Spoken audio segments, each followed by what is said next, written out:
Alors, la Martinique. On la surnomme l'île aux fleurs. Et quand on voit les images, on comprend pourquoi. C'est une vraie carte postale, une beauté saisissante, là, au cœur des Caraïbes. Mais derrière cette image se cache une histoire bien plus complexe. Une histoire marquée par une transformation radicale, par la douleur, mais aussi par une incroyable résilience. Voilà la question qui est vraiment au cœur de tout ça. Comment est-on passé de cette île habitée par les peuples Arawak et Kalinago à un département français? Pour le comprendre, il faut remonter le temps. Il faut suivre le chemin qui a changé pour toujours, le destin de cette île et de tous ses habitants. Allez, plongeons dans ce récit. Pour bien saisir ce qui s'est passé, il faut voir l'histoire de la Martinique comme étant marquée par une rupture, une vraie rupture. Parce qu'avant de devenir française, l'île, elle avait un autre nom et une toute autre histoire. Ce qui est frappant quand on regarde cette chronologie, c'est la vitesse à laquelle tout bascule.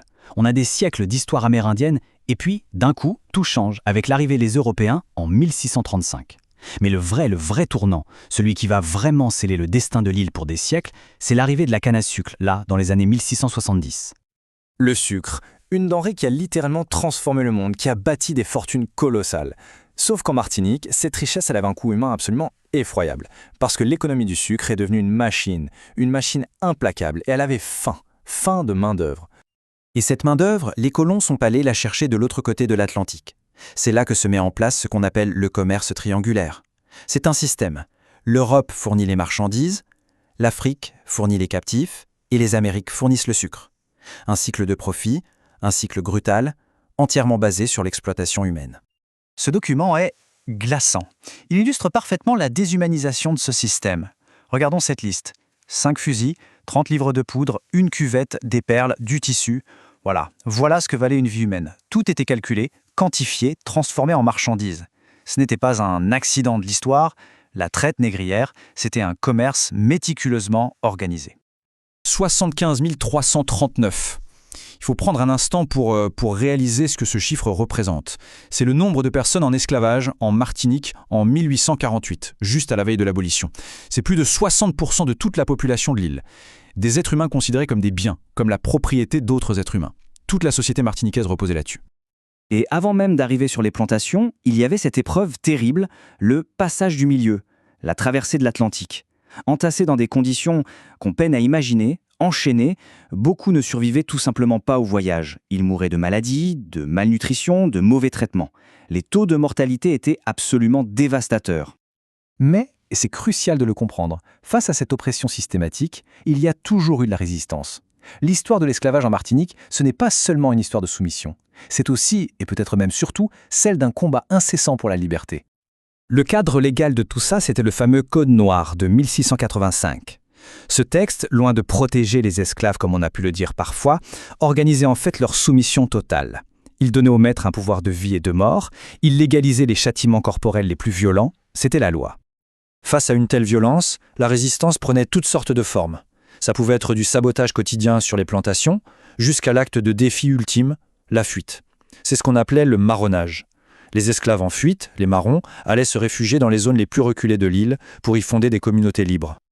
Mais le marronnage n'était pas la seule forme de lutte, loin de là. Tout au long de cette période, des révoltes organisées ont éclaté. Des révoltes qui ont fait trembler le système colonial. On le voit bien ici, les insurrections se sont multipliées au XIXe siècle, ce qui a créé une pression permanente sur le pouvoir. Chaque révolte, même si elle était écrasée dans le sang, plantait en fait les graines de la suivante. Et puis, tout arrive à son point culminant le 22 mai 1848. À Saint-Pierre, l'arrestation d'un esclave met le feu aux poudres.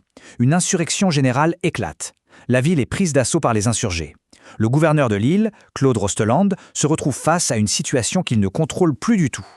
Il n'a plus le choix, il est obligé de proclamer l'abolition immédiate de l'esclavage, sans même attendre le décret officiel qui devait arriver de métropole. Et c'est là le point crucial de toute cette histoire.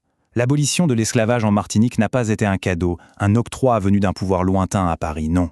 Elle a été arrachée, conquise sur le terrain par les esclaves eux-mêmes. C'est leur soulèvement qui a rendu la poursuite du système tout simplement impossible. L'abolition, c'est donc une rupture radicale. Mais attention, la fin de l'esclavage ne signifie pas la fin des problèmes. Loin de là. Il a fallu ensuite construire une nouvelle société sur les ruines de l'ancienne.